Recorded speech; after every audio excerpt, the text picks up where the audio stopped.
Hello. In 2 seconds, introduce your name, your last name, where you live, your postal code. No. 2 seconds. Okay, maybe 5 I have seconds. a long name though. Yeah. So. No, but okay. Who you are, where you're based, what you do. Just tell us a bit of yourself. Yeah. You go first. You go. Hello. So we're Felipe and Tiago. We live in Madrid. Mm-hmm. And we're dancers and teachers, and we do role rotation. Ooh. Mainly. Maybe. But we do a lot of things. Okay. Lovely. Thank you for coming, seriously, for bringing us your time into the podcast. Actually, some people were asking already to see you here. Yeah. Okay. I was like, It's been 2 seconds. we may happen soon. They were like, oh my God, super excited. It was the cutest reactions. That they're like, I want to see the episode already. We don't have it yet. Like, yeah, we just posted the first one. They're like, where's Felipe Tiago? That's like Super Jesus Christ. Hold yeah. Okay, I'm gonna have like a small blitz round. Just like whatever comes to your mind first. And just the first things to answer. So, how many years are you in Bachata? in Bachata. Wait, I need to think. Wait, you Just go like- first. Blitz round. Tiago, 2 minutes later. Define being in Bachata. Uh-huh. Being part of the community. Yeah. Oh. So not only as artists or more than just more than 10, I think. How old am I? how old are you? There's 30. Guys, that's- 15 years old. Ooh. 15 years. And that was 2014. I got more in depth, but 2011 I was already knowing the basics. Just- But 14, it's so. I was still going to like primary school. I was going to depression Come on. by that time. We're not that old. I was going through depression. We started young. We started when we were teenagers. Yeah, that's Yeah. Me too. So we were in That's why I was secondary perfect. school. Make it sound old. Wow, 14 Oh, I years. love it. We are not that old, okay? Who asked who? For marry. For For what? to play the play cats? to partner up. I did. He didn't want to I know. didn't want to go back to the festival life. Yeah, same. at the But how beginning. long did it take you to actually reply to with a yes? Let's just say that being confined in the house, Corona helped. No, it didn't take that long. So the real story is I wanted to straight away because I was looking for a partner back then when we met. Felipe didn't want to go to the festival live. Plus, being two guys, we weren't. He wasn't completely sure about it. Yeah, I said the world might not be ready for two guys yet. He was looking for a dance partner. He actually had several in mind. I was helping him find one. Yes. And the question did pop up. I was like, why don't we do this? And I was like, I don't know if the dance world is ready for two guys yet. Yes. Like, I haven't seen it. And then what happened was right when we started dating, I had a festival. He came with me to the festival, and I said, "Oh, since you're here, might as well just teach with me, right?" Love that. Sneaky. Yes. And then I was on holidays. And then the cool thing was, so I posted on my YouTube page later on, a few months later, and then there was one comment from a Turkish kid saying that thanks to our video, he was able to tell his friends in Turkey that he wanted to learn as a follower and he wanted to dance with everyone, not just the girls, right? And the way he wrote the comment was very, very emotional, and Felipe got very emotional with that comment. Yeah. And his friend said, maybe we do need to do this. And I was like, yeah, because comments like this, I'm getting it, because I was already doing this before, right? Because I think before meeting Tiago, like I already did all this festival artist life in Spain, just in Spain, never traveling outside of it. And I didn't, like, I like teaching, but like that's my main thing. And I didn't want to. But when we got that message, it felt like going back to that festival, I could actually do something. It was just not a personal thing. It was like you could do things for people. No, I think the representation is important, and I think Felipe got that part of that comment, and that's what the tipping point where he decided to join the movement that I was doing, and actually the idea of changing the name was his rotation, but we'll talk about it. You want to know that story? We're coming there. Yeah. So 2 years before Felipe, we had I was with Jessica, as you all know, right? And I gave the name of role reversal. Okay, that's the name of the first name for role rotation. Okay, the goal was to create like a kind of game to make people do both roles without forcing them to do both roles. It's just a game, okay? Because I wanted the same principles as rotation. Everyone to doing both roles, or at least learn it even if they have them preference. And then when I met Felipe and moved to Spain, and Felipe decided to accept and work with me. He said, if you really want to go this role reversal thing to go big, we need to change the name because it's not catchy. People cannot pronounce. No one can say that. Only English speaker. No one can say that except like very native English speakers. RVR. You say role reversal. What? Say that. Role reversal. It's hard. It's really hard. It's a mouthful. So that's why Felipe said change the name, and they came up with rotation, and I loved it. And but it sounds, the boom. it's still RR, but it's just easier to pronounce. And also for the brain. So as I said, I did international communication and things like switch, reverse. There's always that negative connotation that you're. It's like, why are we going back there? Switch off on, like, or even in Spanish when you cambiar, change, switch sides. Like, there's always that mini thing. So we were looking for something circular, like rotation, like something that goes in a circle. So it's neutral. And it works in a lot of language, like rotación. You can translate it to almost every language. Rotación de roles. Rotación. Fun question. How often do you get called the other person's name? Oh, God. Look, let's talk about it. Who's Felipe and who's Tiago? No one ever asked us this, but if we get €1, just €1 for every time someone's called it a name, we wouldn't work as artists. We wouldn't need to. Even our friends and family. Yes. They look at him, Felipe. I'm like, what? I'm here. But I think Felipe's name gets called more to both of us. Yeah. I think than Tiago. Because I think it's because it comes first in the name, right? Yeah. Felipe and Tiago. So I get more times called Felipe than you get called Tiago, I think. And I talk more than you. But do you get called more times Felipe than Felipe? No, not that bad. Not that bad. But for example, we do have a funny one. And she will laugh if we tell it, so it's okay. We were with Stephanie Lucero, okay? Yeah.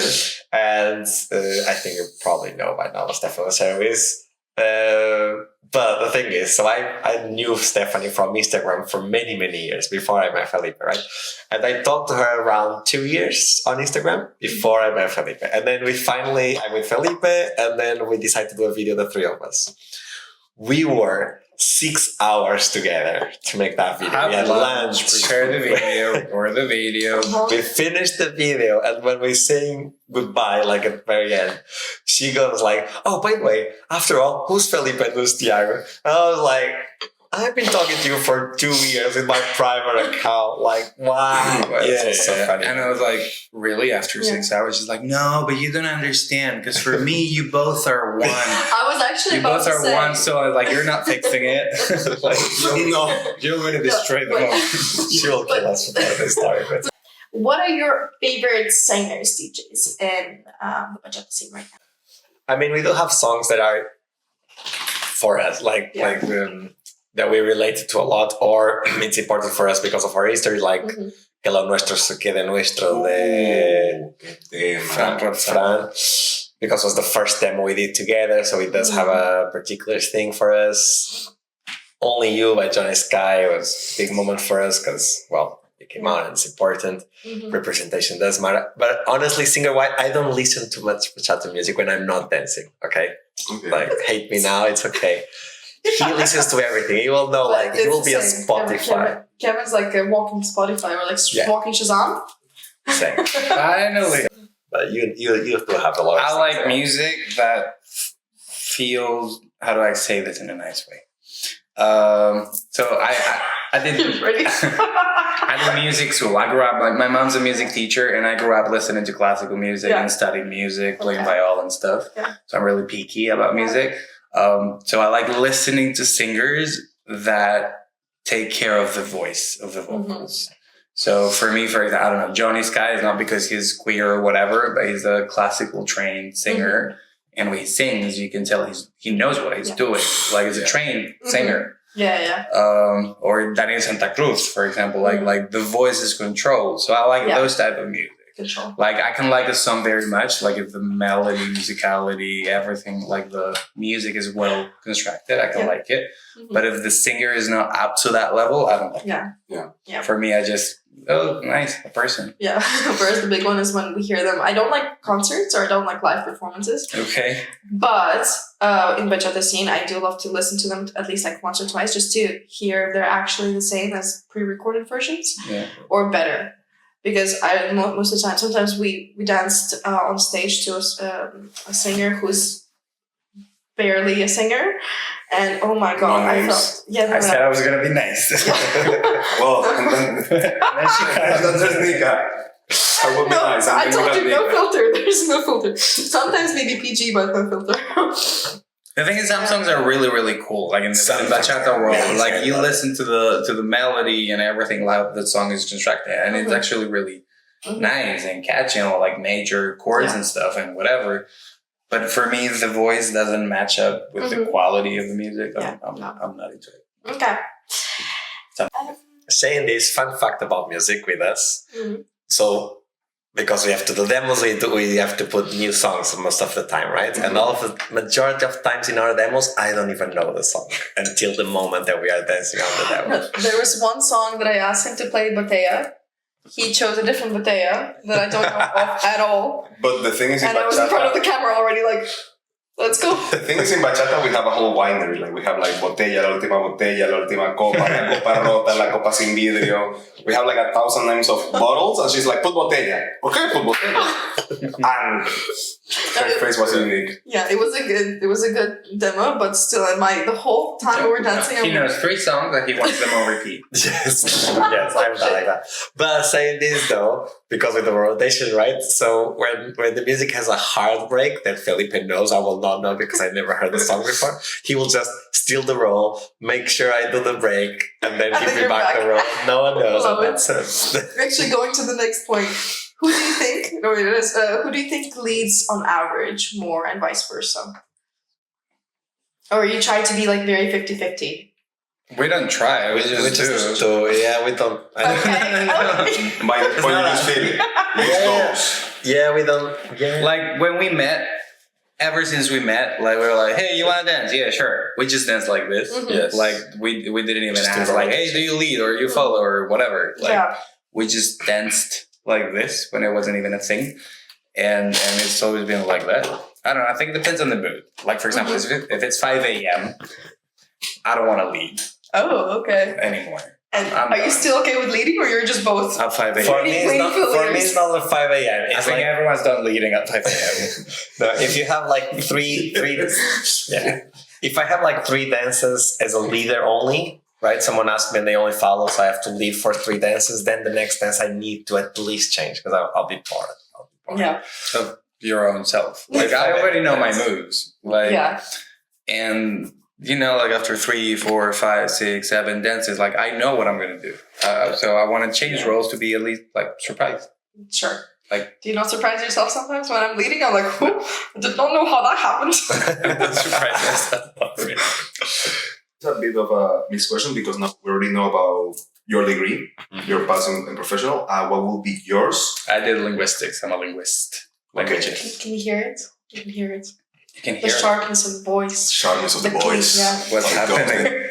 No, so I did international communication and languages. Okay. So, did any of you have a full-time job before going full into this? And if so, when did you decide to make the switch? Like, we're just going all in now. So it's like a casino. I think my full-time job in my other job lasted 3 months. And then, I've never liked, let's say it like this. I'm a person, I need to have 15 things at the same time. Otherwise I get bored.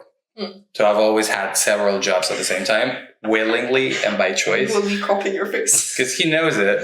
But like I have to be doing like 5 things at the same time. Otherwise I'm bored. I'm just bored. Like if I'm working with someone and someone is doing something and just one thing, I just go like this. Like I could be doing 4 more things while I listen. So I've always had someone. It's just the way I am. Call it with ADHD, whatever. It's good though. You just leave him alone. It does everything. Yeah, so for me it was exactly the same thing.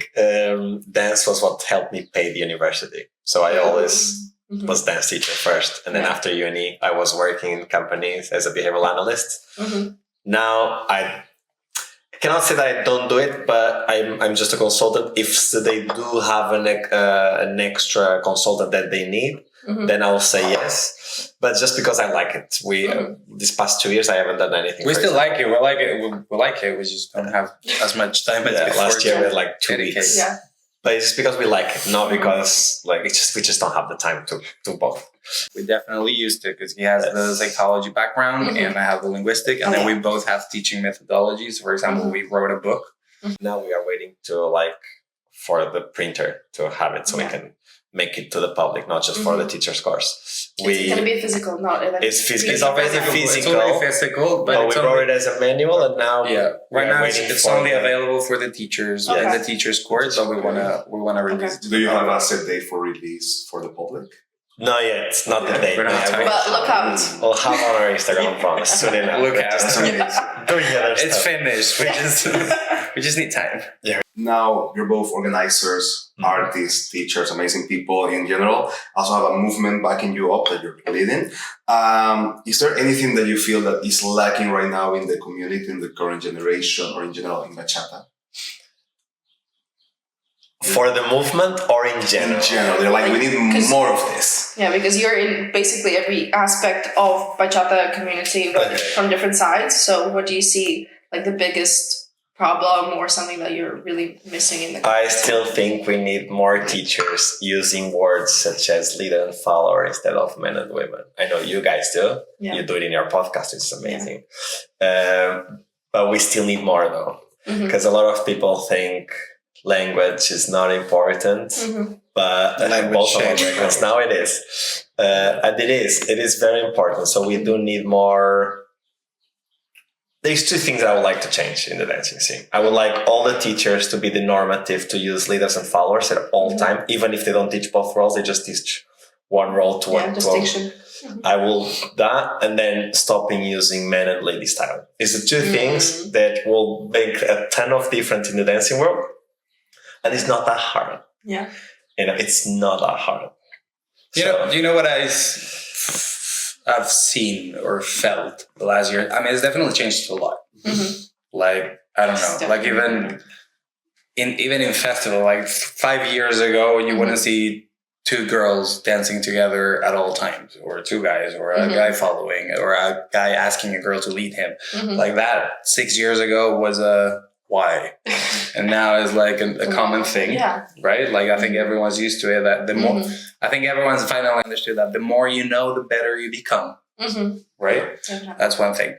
But the main flaw, as I think I will call it, is that a lot of people, when they start becoming professionals or teachers, and don't get me wrong, it should. This is why the dance evolves. Like the more generations and the more people join in, and the more we have a varied dance scene, the more it grows, right? Which is what we all want. That's why right now you have dance communities in cities that 10 years ago didn't even exist, right? Which is great. Yes. But the flaw that I see is that people copy paste what they've seen or what they learned instead of sitting down and being like, okay, but is this me? Do I agree with this? Or did my teacher do a good job? Because sometimes you can love your teacher, but in the end, we're all just people. So even I, for example, when we started rotation, I called a student to say sorry for something that I realized 5 years after that I fucked up. Sorry.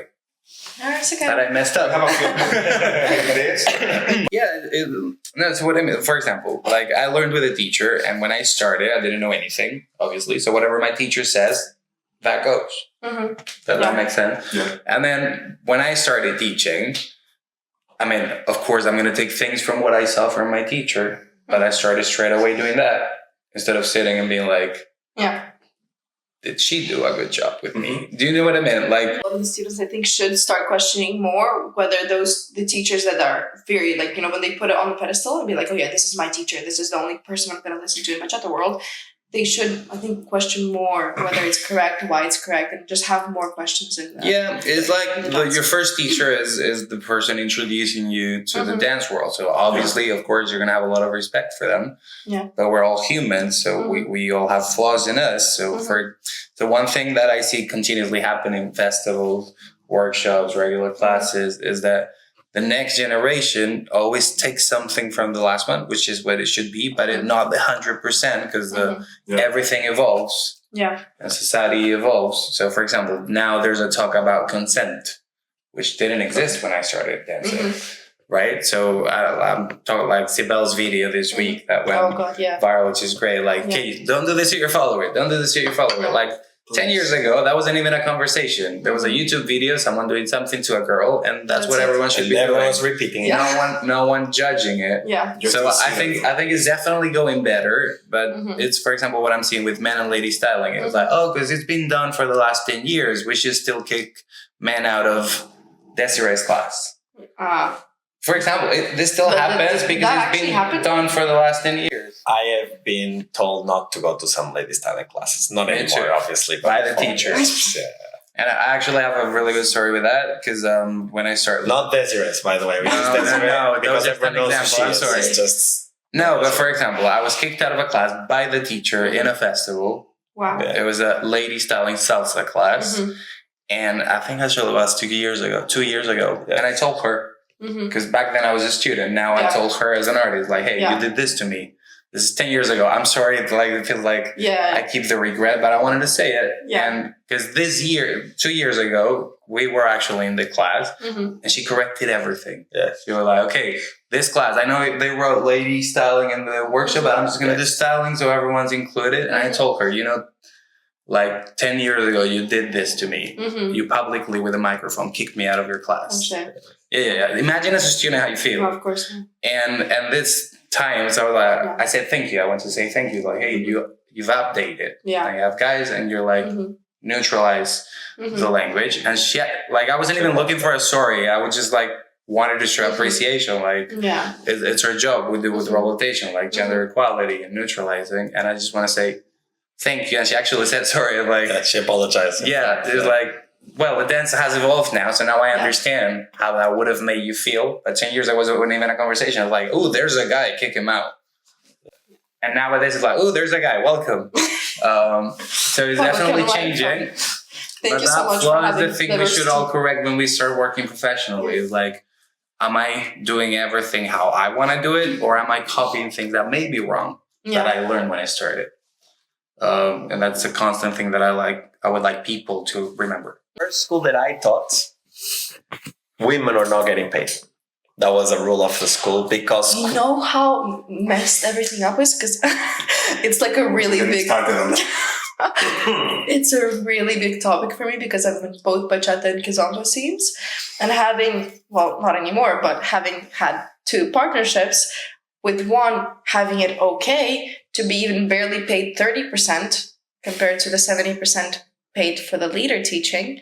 Whereas in bachata, it's actually more or less 50-50. But the kizomba world, I cannot. Yeah. And they make it seem like you should be happy that you're getting paid at least 30%. Yeah, because you're working. But my point is exactly that. So imagine that you are just starting bachata or salsa or kizomba or whatever you go to. And you go to your very first class. So you don't know anything about the topic, right? Yeah. Whatever the first teacher tells you, it's the image that you are going to create how that world works, right? So just imagine. So in my first school, girls were not getting paid. So when I became a teacher, like, can you imagine? Should you never pay them? Because quote was they are just demonstrating the music, the move. So they are just assisting. The assisting is the man that is actually teaching the class. And I'm like, then teach without them, their part then. There's still some schools here that are not 100%, so like not 50-50, but they get paid, I think, 55-45. And I'm like, why not just... So my point is exactly that. You need to think if what you are, like, I get it. You made your brain image of how the world works on that particular thing in dance. But then what else is wrong? You know what I mean? And for us, it's exactly that. Like, I was like, for me was when I start, because I always follow. Okay, so I start ballroom dancing with 12 years old, right? So, and my teachers, when I started competing, my teachers straight away said, you are never going to follow in a competition, but I want you to know your partner's move the entire. I need to know everything. So I end up learning how to follow even though I never competed. So imagine my face when I get to Bachata World and they were like, and salsa actually, I got to the salsa world first. And they were like, oh no, you're a man, you cannot follow. And I'm like, and in Manchester when I started, there was more women. Sorry, there was more men than women in class. So I was just waiting. And I'm like, it's making sense. I paid while I'm waiting. Yeah. And so that's why we train so much. After the classes, we will do rotating roles, me and Jessica, to train the other role as well. The problem was when I became a teacher, then it was fine. Then you could do following, leading. No one will say anything because I was a teacher. Obviously, he has to know. And I'm like, that's kind of discrimination to a student. So you are teaching 50% of your students, but then they have to reach the teacher level to go again and start the other role. Like, doesn't make any sense. But you can see that a lot, And we think this is what is missing. And we miss a lot of teachers are not thinking what is right or wrong from what they were learned. Obviously, we've probably have done something wrong already, and we want people to and I realized I improve the called the methodology. students to say sorry because I knew it was wrong. Yes. And the two main points, if people are not doing already, for me right now is leading and following words. The problem that I see in the bachata scene is people confuse a lot acting and attitude. So this is something he always says. For example, if I take a man styling class, okay, and I put heels on, is it lady styling then? It's still the same choreo, but now I'm wearing heels, so now it's lady. Because people confuse the acting. Yeah. You can have exactly the same choreo with arms, with whatever, head, whatever. But if you change the attitude, like suddenly it's lady, suddenly it's man. It's like, but that's the acting. You can go to the same class, be sassy, or be a gorilla if you want to. But the core is still the same, and you're working on your body, and you're training your body, and that's what dancers should do. We shouldn't be thinking, oh, that's a lady, that's a man. Who cares? Either you know how to move your body and control your muscles, or you don't. That's what that's what a academic dance class should be. In my opinion. Imagine this: you have a class with, let's pick a guy-girl couple, Melvin and Gatica. You are going to a congress and you have Melvin styling, a man styling class at the same time as Gatica, lady styling class. Most of the times they have it. Having men there and lady in the name will not change anything. If you put styling with Melvin and styling with Gatica, obviously majority of the men will go with Melvin and majority of the women will go with Gatica. But maybe depends on the festival. I do see some women in Melvin men's. That's the thing, but maybe there will be 2 girls or 3 girls that want to go with Melvin, or 3 or 4 guys that want to go with Gatica. But by having the word man and lady there, you know what's going to happen? That girl that wants to go to Melvin class, she goes there and there is always one student that will go, oh, sorry, the ladies class is on the other room. No, necessary. You have welcome to high school. Yes, and now think about this. Before high school. Yes, and now think about this. Sometimes bachata reminds me of high school. Let's imagine there is a styling class with 2 girls. Okay, let's imagine there is, I don't know, Nahir from Kika Nahir doing a styling class at the same time as, let's use Desiree, because I actually like her styling a lot as well. Desiree styling class. Lady there doesn't do anything for you. It's you are forced to go see which styling you like more. Do you like more Nahir styling or Desiree's class? To pick your class. So having those names there, you might think it's marketing. It's no marketing. You're just losing students that you might have a chance not having them, right? So just put styling and force the students to go look at your Instagrams and your YouTubes to see which styling do you like more. It's much simpler. Organizers, that's for Do you think it's gonna sound better? Yes. Okay. Plus you get more followers because they have to go and see your styling. Okay, going on to the whole teaching and everything, what is your take on the new generation compared to the older generation of artists in terms of both socials, dance, teacher aspect? How do you see it? Because there is like this new gen. This is a thing. We leave both of them, you know. And I was about to ask you like which one you think you are more in. It's very different. So I'll say what I think, okay, and then no filter. No filter. No filter. A lot of people think we are new. A lot of people think we are new generation of artists, but we are not because we saw them all. growing. We just grown up, right? So we've seen both I sides. mean, we are do now, think- but yes. like we've been old too. I do think since Corona, people are more focused into the social dance, not so much in shows and competitions. Well, if the competitions, yes, but it's more like Jack and Jill, which It's I don't fun. really. It is fun. I don't love it, for example, to judge for it, but whatever. Doesn't matter. But This weekend. yeah, I mean, this Competition.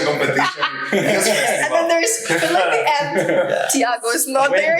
We have another one in June in Terra. Yes. We're also having a rotation Jack and Jill, Oh, so that's we're judging more. So which I didn't wanna, but he really wanna, so we're doing it. But It's fun, I judging like is always it. super subjective when it comes to Yeah. what are you gonna judge, or what moment, or what person, how they feel. There are so many factors. They I'm not consider. subjective. Give me on paper. I'll write everything. And then ask me, and I'll tell you what I wrote. No, but I think the new generation is more focused on social dance, much more.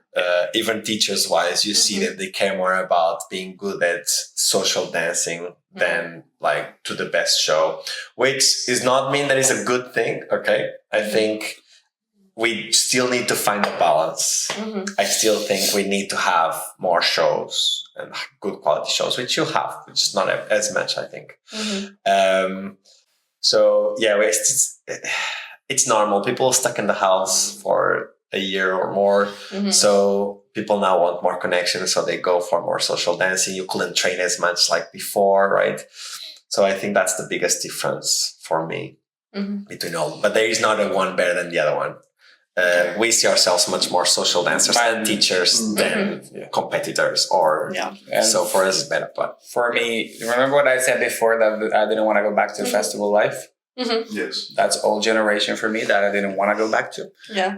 So the new festival life that I like, because there's a lot of differences. But what are like the top differences that you really like now compared I'll to tell the you one, the festivals that were? students are the top difference. Before the students, and I felt that, I think. The students were one of the celebrities vibe. You know, like you had VIP zones, which you still have. We hate that. But you have VIP zones where like we have some episodes coming on that. all the artists can only artists be there, and they were like on the top on the Everyone wants to stage. get there. And everyone just like wants to Get a shine picture. and see with them. And now I don't feel like that. Even the artists are more like, I want to do a video with you. I want to collaborate with you. I think there is way more collaborations now than before. You know what I think? The new generation, no filter, right?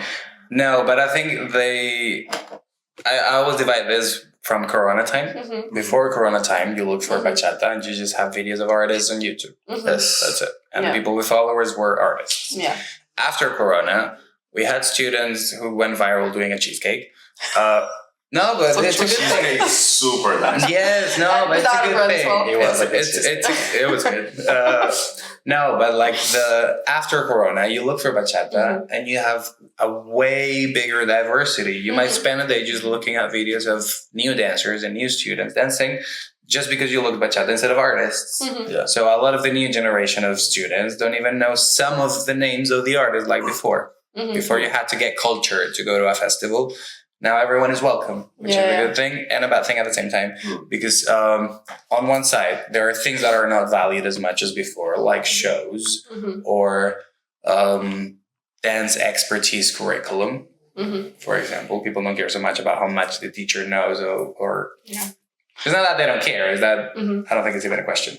But on the other side, the new generation of artists is more humanly close.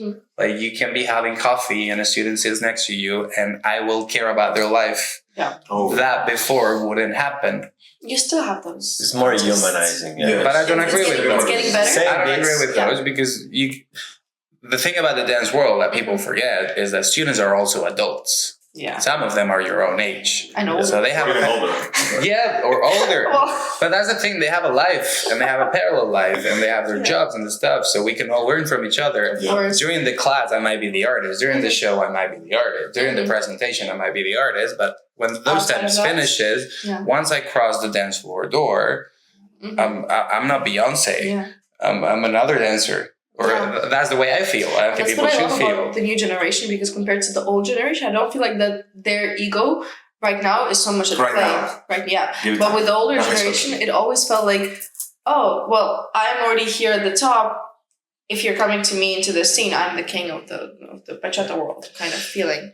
Saying this though, I don't blame artists because in a sense we are old generation. You might look at it like new. I understand why that happens. Yeah. I also like yes, that. it was a different time. So, for example, we are from a time where we were asked not to dance with students. So you might not know this. Yeah. But old generation, Because a lot right of now us were everyone's taught like that. I got fired from a festival for dancing with students. Yes. Because I was not supposed to do it if I was an artist.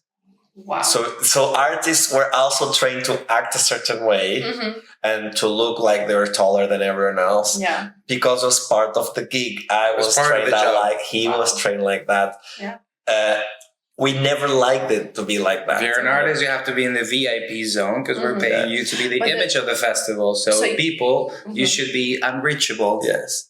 So for the whole, we were taught that. you go to the party and you're literally just in that box and that's it. So you dance amongst yourselves and you never go out to the public. We were taught like that. Wow. Yes. Okay. Organizers will, some or not everyone, okay, but some organizers would ask us to do that because we needed to look unreachable back then. That's why I didn't want to go back to festival life because I didn't agree with that. Yeah. I don't think it's like a topic that is coming out now quite often. It's like if we should say no and yes to if we should say yes to everyone to dance. Okay.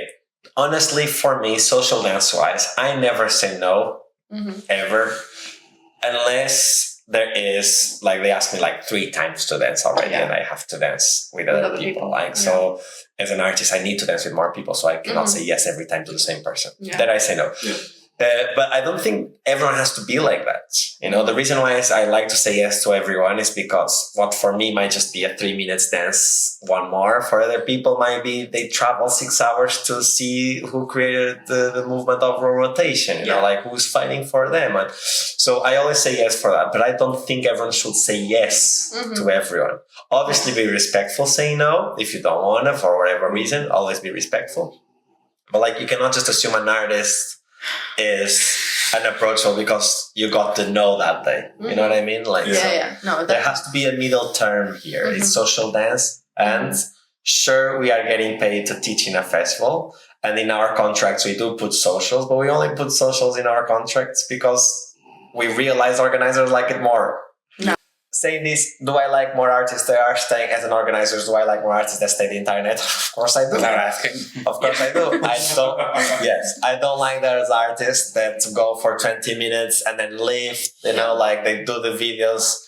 They go 20 minutes, they record like 6 or 7 videos with socials and then they leave. It's like, I was there. You see proof I was there. Oh my God. But what's the problem? Go check the organizers and the Instagrams of those festivals. Those artists go there for 20 minutes. They did 6 or 7 videos against other artists that are there for like 5 hours. And you know what's the first videos that appears on the Instagram account of that festival? Those 6 videos. So it's 20 minutes. So you hate the artists that don't dance the entire night, but then you feed that. So it's like you're going against what you say as an organizer, Do you believe, since bachata now is booming just everywhere, even Kazakhstan, we have a bachata community now, it's amazing by the way, that things are also changing because of different cultures just being merged together? For example, I come from South America, and the culture there is really competitive, really into shows, into we're all gonna be a thing. Even if you're a beginner, we were doing shows with 6 months into bachata. And it was actually an amazing experience for a beginner. But then now we have all the communities from so many cultures. Do you think that's also changing the way we view dancing more into the social aspect against only shows or competitions? I mean, I do think Europe is more focused on social dance. Doesn't mean that everywhere in the world is focused on social dance. For those up and coming artists in the scene, what do they have to do? Like top 3 things that they should do to get their goal, dream of international leaders, followers, artists. The new gen, you said? Yeah. Drum roll. That's hard. Because I'm pretty sure a lot of the people who are watching are those like from different countries, different cities. So first thing, high-level dancers. Find someone who tells you the truth about yourself, please. Try to find someone who is genuine about helping you, which I think is the hardest thing you can ever. I also think they should play with their strength. So everyone is trying to be different somehow, right? But I don't think you don't have to be different. You just have to be you. Mm-hmm. Okay, Find what like works. yes, more and more we meet artists, their Instagram and their personality in real life is not the same. And I do have a problem with that because then we create some expectations and then you go to work on a congress when you finally get that job and you're not the same person. Yeah. So it's just going to be a downfall. So don't try to like get consejos. Advice. Get advice from whoever you think it's your lane and everything. Not a linguist. Yeah. Not Get music speaker advice. either. Get advice for who do you think you like it or it's important for you, but be critical at some point. You know, like you have to be you. Like sure, they can point you in the right way, but you have to be you at the end. Like I think, at the risk of sounding too dramatic and dreamy and stuff, there's only one you. So that already instantly means that you have something different that no one else has.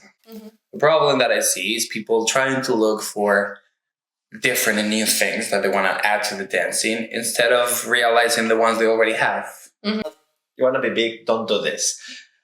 You can come to my festival and teach 1 hour class if you bring me 15 students. I'm like, no, don't accept this kind of work. Like, just don't accept this kind of work because the big ones will not accept this kind of work. Mm-hmm. We don't accept this kind of work. The thing is, yeah, but we will get exposure.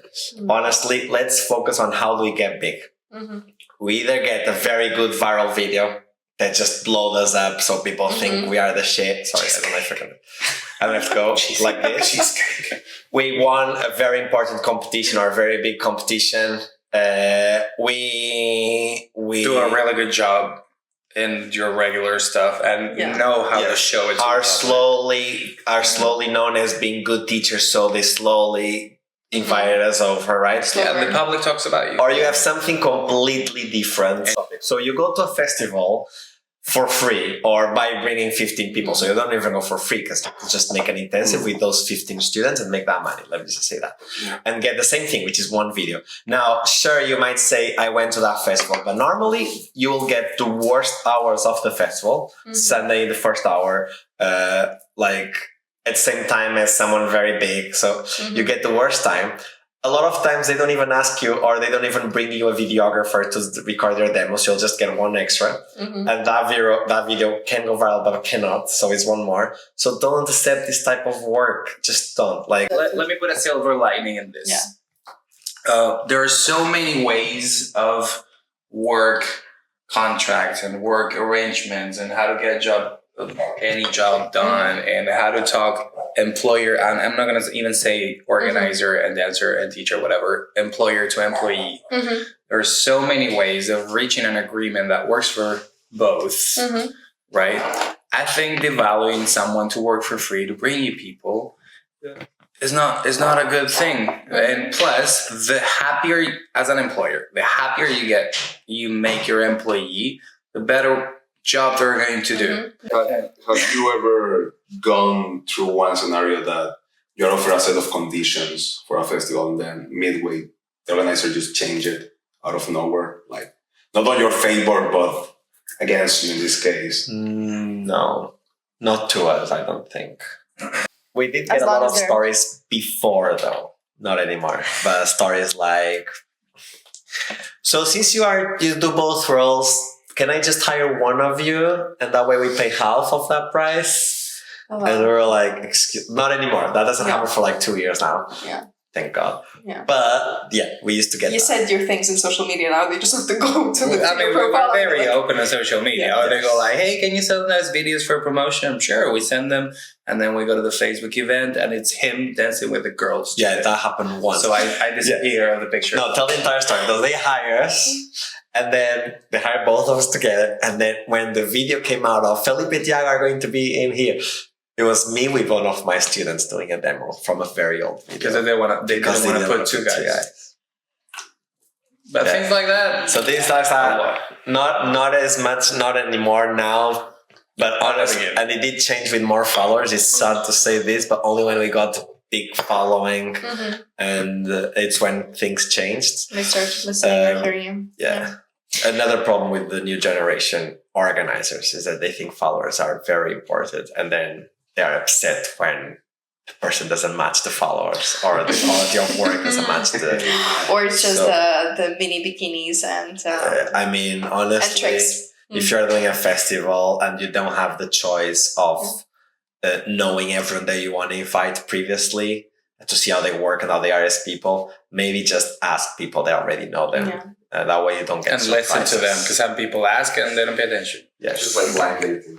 Last question or questions too from our side in terms of community, and then we go into people's questions. So, where do you think bachata as a style and community heading to in the future? And what do you think is booming right now that you wanna just like put across and throw into the bin? I actually think the bachata scene is going to a very good pathway right now. Mm-hmm. I see way more inclusivity, diversity, way more open-mindedness. Mm-hmm. So Speech. yeah, so awareness of topics that before we're not talking. So I actually think we're going in a very, very good way. So let me think of something that I don't like that it's going. Yeah. They're flying Oh, everywhere. I tell you one that I don't like. Robotics. Okay, I tell you one that I don't like. Okay, so this is September, and I remember. I think that people are going to hate me for this, but I just don't like it. Unfiltered. Yes, We should have so named the podcast Unfiltered. Backstage. Bachata Unfiltered. Bachata Unfiltered. I don't think demos should start with quotes. Styling. The girl facing the camera. That's it. Mm. I'll explain why. Go. I know it looks great for videos. I don't mind if there is a look to the camera or it's just like 2 seconds and then move around. But like normally it's the entire time of the guy quoting, the guy coming all the way there and from the music. Okay, Yeah. we have the same thing. I also have to do the styling beginning because Felipe is one picking the music. But they end up doing the entire first part, the entire intro facing the camera when the entire people that are there were the ones who paid for you to be there. And I get it that that's the only part you can then use for your content building, marketing on Instagram. And I get it. For us, demos are extremely important. It's part of the job. But in the end, there should be a balance between if you are dancing to the camera or dancing to the people that are there that paid to be you. You know? Like, if it's a circle, then you're at least half of the circle, people Yes, are if it is a circle. But when it's everyone in the back, But when it's my circle and you're just facing the back, and then you ask, "Oh, people don't clap here." Of course they don't clap. You're not dancing. Yeah, the thing you're is- dancing for the other. Let's say it like this. So we have a general thing. Real people next to you should be a little more important than your camera. Yeah. Because this is not just for them post. Like artists then given their backs. I mean, you have half a circle and the camera is there and they do the entire thing giving the back to the public. No. But what about, for instance, Let me just say. So Or- look at the camera as if Another there was one extra person. You know, not as if they were the entire audience, Yeah. which is what happens the sometimes. judge? Yeah, we also look to the camera. It's cool, like, but not the entire dance. You know? No, and then I'm very good at but it's not just for finding them. For example, in socials, like when you have people recording, you have like 1,000 phones in the social recording, and the person recording goes like, no, I'm recording a demo, and this person was dancing with someone, you know, but they care more about the video than the person dancing here. Yeah, that one though. Maybe get out from the dance, Mhm. not get out, but like go to a freer space, Yeah. so you don't have to be pushing people around to record your video. What about option? Half a circle, I'm presuming the follower will be in front of the half circle, and then the videographer starts recording. So like everyone sees it. Of course, you don't in the video. You don't have the people But behind. you don't have the people behind, so it's not good for the no. videographer. But then the videographer starts moving, and then oh my god. Yeah, for example. Yeah. So just that's more circly. You know? This is something that I don't like. Yeah, I think that's the one. So But you know that it looks it's- great on video, though. I do have to admit, it looks great on video, but I don't think the payoff it's worth it. Yeah. Because in the end, you can just do the other part of the video. I don't know. For AI. this, you need to ask the students. You in the need, background. we need to ask the public what they think. Yeah. I'll say one more thing that I will ask kindly. Don't ask more than 2 times to an artist to dance. There's a lot of people. There is a lot of people that also travel. They do to remember your dance. face. So we do need to dance with everyone. Sorry, yeah, I just want to say. Respect both sides. And another thing, now that we're on the So then, podcast, go for it. when they're like, "Do you want to dance?" Yeah.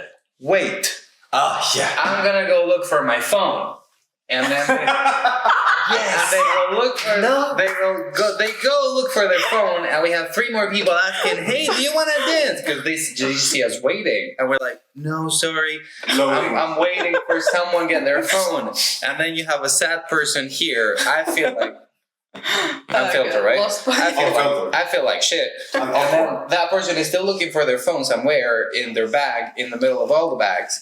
And then like After 30 seconds, we someone's have 2 more people asking to dance, or someone looking at, when they look at you like, Yeah. "Want to dance?" And you're like, "I'm waiting." Sometimes it's a full minute. They are like looking for their phone, then looking It's someone like to They're looking for record. one, though. Yeah. It's like, if you want to record the video, please come with the phone. And the person prepared to record the video. We don't have the time to like be waiting, because then we have to say no to 3 people. That's also what happens. They come with a phone. Do you have a phone? Yes. And they're like, "Can we record a video?" Yeah. And you're like, "Yes, wait. I'm Who do I ask? gonna I'm look looking for for someone." And I'm just like, And they leave again. And you're like, And then they find someone, but that person never press record. Oh god, yeah. yeah. So now we're coming to the questions that were sent us either anonymously or through comment section. So like, not specifically tailored to you, but I feel like it's very up your Okay. alley. Can we talk about ego in bachata? It seems like you have to be the best all the time, like if this was Pokemon or something. an artist or as a dancer? Generally, I whoever think we this is whoever more we in general meet, because these are questions more from dancers. social dancers. I think we talked about this before when I said that when I leave the room, I'm not Beyonce. Mhm. That would be a I think the surprise. problem is when you leave the room and you act like Beyonce. That would be an ego problem. I think it's just about realizing where you are at what time with who. Mhm. The thing is, let me ask a question back. Usually, people with big egos, Mhm. what they're trying to reach for is admiration, I guess. Mhm. Like they, Being seen. like big ego to like attract attention. Mhm. But like, what do you win by that? Thanks. Last question, and it's like also a really big topic, but injuries on the dance floor and rough leading. Injuries on the dance floor. Injuries. And that's what I heard the And rough leaders. rough leading. So Roll rotation. Yeah, so Yeah. how do you the navigate? ever reader double cambre. Cambre. Cambre. First thing, if you have a injury, Mhm. an injury like severe, Mhm. please inform people. Yes. Just I careful mean- with my neck, please, because I'm hurt. Yeah, I had a car accident 2 weeks ago. I cannot really move the neck. Please inform. Yeah. We're not telepaths. And then, no, but this has happened. Sometimes I hear a student bitching about, "Oh, because I danced with this person, they keep doing me head rolls, and I've had a bad neck for 2 weeks now." Like, Did you tell them? you have to tell them when it's like that. Second, that is like taking that aside. Mhm. Please, if you have any kind of injury that people should be aware of when they dance with you, tell them. And then second part, rough leading, Double rotation. that starts with the teachers. I think Yeah. teachers should say what is appropriate, what's not appropriate, what can hurt, what doesn't hurt, and I think everyone should know as a dance technique base Yeah. what yes and what no. And when you're dancing with a rough lead and you're a follower, of course, you have the option to just like take over and be like, not anymore. Yeah, roll pitching is easy. My favorite one is when they're gonna do cambre and you're No, you'll do it. Yes. favorite rotation of all time. The classic switcheroo. More rotation, solving problems since 2000. No, there is different ways to deal with the rough leaders. But for example, you either train your body to be so I'm doing that to you tonight. to be so mobile and flexible that you will not injure yourself Yeah. as much as they can. Yeah. Or, for example, you can just react differently from what they are supposed to, from what they think you're supposed to. So they will react and stop being so strong. So, for example, let's say you don't want to do a cambre and you don't want to steal the role and become the leader, but they are still leading. If you just for example, put the hand on the chest and do something with your hips, for example, they will go, and that way you protect your body. Yeah. To close off, because you guys are our first guests, we want to. Thank you so much. Yeah, Thank first you of all, guys for thank inviting us. you. Thank Thank you. But also, we want to create a small tradition that, two things for the tradition. One is just some kind of food for thought for those who are watching and actually got to the very end. So just like an opinion or something that you want to leave the people with. And the second one is a question that they're not going to hear, but it's a question for the next guest. Treat people like you want them to treat you Yes. in the dance scene. And I will say something that would be like my maximum motto in the dance scene. Treat people how you like to be treated, dance-wise. And Just life. Yes. Very good one. that's like my dance motto. I would say don't assume you know what the other people want to dance or what wants from that dance. Okay, so just because it's a girl, don't assume they want to follow straight away. So politely ask, like, you want to lead or follow, and that's it, or both. Yeah, that'll be the Okay. talent. So to wrap it off, guys, thank you so much for tuning in to episode 2 with Felipe Tiago as our guests. Thank you guys so much for being patient and loving, caring both to us and also to the people who are going to be there. Since we're also filming it during the weekend of them having a festival here in Amsterdam. News festival. About a lot of real rotation. So have fun, spread even more joy and kindness and love for what you do. Thank you so much. Thank you. Thank you, guys. Bye.